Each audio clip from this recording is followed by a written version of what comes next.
आइए देखते हैं मजा आएगा। चुनाव हिंदू चुनाव मंदिर जाना क्या गलत बात है? क्योंकि प्राण प्रतिष्ठा का विरोध, राम जी की मूर्तियां गुड़िया हैं, राम मंदिर नहीं बनना चाहिए, इसको लेकर बहुत सारी बातें हुई हैं। बिल्कुल राकेश जी, आपके सवाल बड़े शानदार हैं, लेकिन जो डॉक्टर साहब कह रहे हैं उदित राज जी, उस बातों को वो अपने आधार पे नहीं कर रहे हैं। जो भी वीडियोस हैं उनके आधार पे कर रहे हैं। उन वीडियोस की सरकार को जांच करा के अगर वो गलत बयान है तो उनको जेल भेजना चाहिए जिन्होंने उनके वीडियो रिलीज किए। ये आपका भी धर्म है और सारे मीडिया चैनल का धर्म है। चाहे विपक्ष मित्र, मैं तैयार हूं। अरे उदित राज जी, मैं आप ही के साथ हूं। अगर ये लोग ये करना अरे इंडी वालों, सड़क पर तो लड़ते हो, चैनल पर तो एक हो जाओ कम से कम। हाँ, मुझे अपनी बात कहने दीजिए और मैं चाहूंगा मुझे इंटरप्ट कोई नहीं करे। बाबा बैजनाथ को लेकर इस तरह की लड़ाई हो रही कि राहुल जी वहां चले गए, ऐसा क्यों चले गए, और बीजेपी के प्रवक्ता ने भक्त और भगवान के बीच का रिश्ता बताना शुरू कर दिया। तो बाबा बैजनाथ की उस छोटी सी लघु कथा को जो 4 लाइनों के में खत्म हो जाएगी, इनको इल्म होना चाहिए, ज्ञान होना चाहिए उसका। बाबा बैजनाथ एक चरवाहे थे, चरवाहे बैजनाथ जाते थे और उनकी गाय का दूध पी लेते थे वो शिवलिंग। तो उन्होंने क्या किया, जब वहीं पर उस तरह की कथा थी कि वो नाराज हो गया चरवाहा और वो रोज आना शिवलिंग को 2 लाठी मारता था, रोज आना, उसको संतुष्टि मिल जाती थी। मतलब उसको लगता था कि अगर इस पत्थर में कुछ शक्ति है तो मेरे खिलाफ कुछ ना कुछ करेगा ये पत्थर। आपको पता है क्या हुआ? एक दिन जब वो चरवाहा 2 लाठी मारना भूल गया और उसको याद आया कि हमने तो आज लाठी नहीं मारी, भगवान ने उसको दर्शन दिया। भगवान ने मुझे लग रहा है ऐसा। ओहो, समझ गए ना? इतना ज्ञान कभी अपने उनको भी दे दिया करो जो नेता ऊपर बैठे हुए दिन रात गाली देते रहते हैं। इतने चढ़ाएंगे आपके ऊपर कि आपको, उनको और इनको सबको पता चल गया। मुझसे बात करो। हाँ, आप ही से कर रहे हैं, किसी और से नहीं कर रहे। अखिलेश जी नहीं बैठे टीवी पर, आप ही से कर रहे हैं ना, वो सब आप ही से कर रहे हैं। मेरे बयानों का जवाब तो आप ही से कर रहे हैं। ये बयान अपने जो है, ये जो बैठकर आप जो है एकदम से धर्माचार्य बन जाते हैं, इन बातों को अपने नेता को बता दिया करो जो गाली देते हैं। बस ये बातें किसी को नहीं बतानी, जाकर बता दीजिए। क्यों क्या बोला? रोज माननीय सुप्रीम कोर्ट ने क्या कहा? मर्यादा माननीय सुप्रीम कोर्ट ने क्या कहा? रामचरितमानस को गाली देते हो, जाहिल गवाह माननीय सुप्रीम कोर्ट का वर्डिक्ट नहीं पढ़ा क्या? माननीय सुप्रीम कोर्ट का वर्डिक्ट नहीं पढ़ा क्या? सुनिए मनोज जी, सिंपल सा सवाल ये था, स्वामी प्रसाद मौर्य ने क्या कहा, वो भी पब्लिक डोमेन में है। राहुल गांधी ने ताल ठोक कर ये कहा था कि कांग्रेस तो मुस्लिमों की पार्टी है, इसीलिए शायद वो बीच में मंदिर नहीं जाते हैं। अरे जब मंदिर जाते हैं तो ये सवाल उठाते हैं। आपके साथी है इसलिए आपसे ये सवाल कर लिया, वरना मैं चर्चा नहीं कर रहा था आपसे, तो मैं सवाल ही नहीं करता कि राहुल गांधी मंदिर चले गए तो वहां पर नारा क्यों लगा रही है, क्या लगा?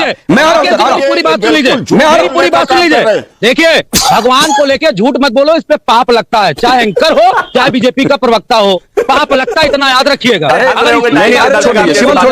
मैं नहीं, मुझे आज संडे थोड़ी बहुत कॉमेडी हो जानी चाहिए। कारगिल का युद्ध बीजेपी की सरकार, एनडीए की सरकार, पुलवामा का अटैक बीजेपी की सरकार, एनडीए की सरकार, उरी का अटैक बीजेपी की सरकार एंड इनकी सरकार, संसद भवन पे 2001 का जो अटैक है वो बीजेपी की सरकार, अच्छनदाब पे अटैक बीजेपी की सरकार। ये पूर्ण रूप से वाय और आंतरिक सुरक्षा में फेल्योर, 2 कौड़िया गठबंधन की सरकार है। फेल्योर मतलब इसको लूजर शब्द भी कहूं, फेल्योर भी कहूं, तब भी मेरे पास सब पड़ है। ये किसी भी तरीके से सुरक्षा को बेहतर मुकम्मल इंतजाम करने के लिए ये सही सरकार नहीं है। इसलिए मैं इतना जानता हूं कि ये सरकार इस देश की सुरक्षा का मखौल उड़ा रही है, 2 कौड़िया एनडीए गठबंधन की सरकार। इसलिए हमें उम्मीद है कि इस देश को सुरक्षित हाथों में होना चाहिए, जो इस सरकार के द्वारा नहीं हो सकता। ये आपका तथ्य कम और कैंपेन स्पीच ज्यादा था, लेकिन अजय आलोक जी हाथ उठा रहे हैं। हर्षवर्धन त्रिपाठी जी, आ रही हूं आपके पास। अजय आलोक जी, जवाब दीजिए। जिनकी 1 कौड़ी की औकात नहीं है वो हमें स्ट्राइक का मजाक उड़ा रहे हैं। भारतीय सेना के शौर्य को कम करके आंक रहे हैं आप।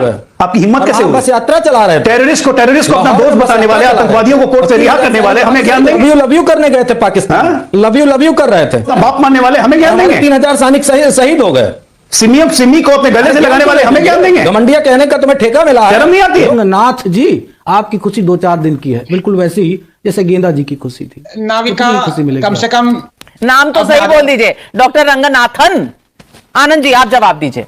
नहीं, नाविका, ये मनोज जी के मैं बहुत इज्जत करता हूं। टिपिकल है भाई, हम नाम उत्तर प्रदेश वाले लोग नहीं रखते हैं ना, हम यूपी वाले लोग इसी नाम रखते हैं। राम मनोरथ, राम तीरथ, राम बच्चन, राम नगीना, लोटन राम, सारे इस तरह के नाम हम लोग रखते हैं। राम रंगनाथम, अब इतना टिपिकल नाम हमारे यहाँ नहीं रखा जाता है। बस करिए, रामू बोलना भी नहीं आता, बोलेंगे क्या?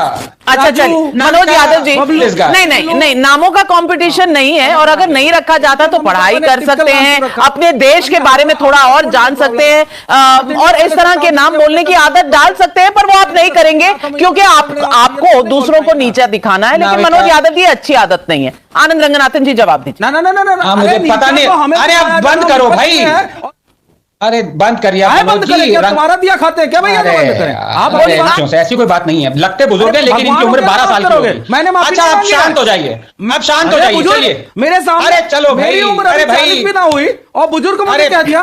शर्म नहीं आ रही? अरे लगते तो 60 के हो, बुजुर्ग लगते तो 60 के रहो, गोदरेज की टाई लगा के आते हो ना। सुन लो अभी, अगर 60 का होता तो बच्चे जैसी बातें कर रहे हो। नाथन पहुंचा देता 2 मिनट में। Going to continue, is this going to continue?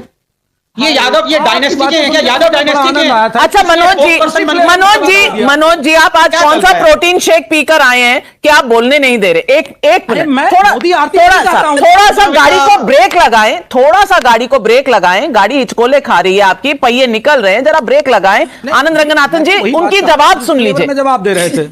Navika will you stop interrupting me please? बहुत सुन लिया इनका। हाँ, और ये गाड़ी नहीं है, इनकी फटी हुई साइकिल है जिसका टायर पता नहीं कब से पंचर हुआ पड़ा है। रंगनाथन प्रोनाउंस नहीं कर पा रहे हैं भैया। रंगनाथन उतना ही आसान या डिफिकल्ट है जितना मुलायम बोलना।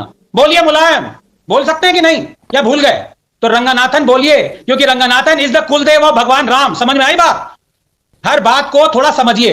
12 उम्र के बच्चे की तरह आपकी जो सोच है ना, इसको बदलिए। लगते 60 साल के हैं, डाई करा के आ गए बाल। मारोगे पीछे नहीं रहता। आनंद हो चाहे दुख रंगनाथन हो, हमें से फर्क नहीं पड़ता। तुम दुखद रंगनाथन हो, इस देश का दुख हो, उठा लिया इस देश की तकलीफ हो। जय श्री राम दोस्तों, वेलकम टू माय डिबेट। सो उम्मीद करता हूँ कि डिबेट वीडियो आपको पसंद आई होगी। यह debate video Ranganathan sir, BJP के प्रवक्ता अजय आलोक और साथ ही सपा पार्टी के प्रवक्ताओं के बीच थी। इस डिबेट में रंगनाथन सर ने और अजय आलोक ने दोनों ने मिलकर सपा पार्टी के प्रवक्ताओं की बोलती बंद कर दी। इस डिबेट वीडियो में सपा पार्टी के प्रवक्ता ने बीजेपी को 2 कौड़ी की पार्टी बताया और रंगनाथन सर के नाम गलत उच्चारण के साथ लिया, जिसे रंगनाथन सर और बीजेपी के प्रवक्ता अजय आलोक ने दोनों ने मिलकर बहुत ही शानदार धोया। अगर आप इसी प्रकार के डिबेट वीडियो को देखना चाहते हैं तो हमारे चैनल को लाइक करना, सब्सक्राइब करना ना भूलें। जय हिंद, जय भारत।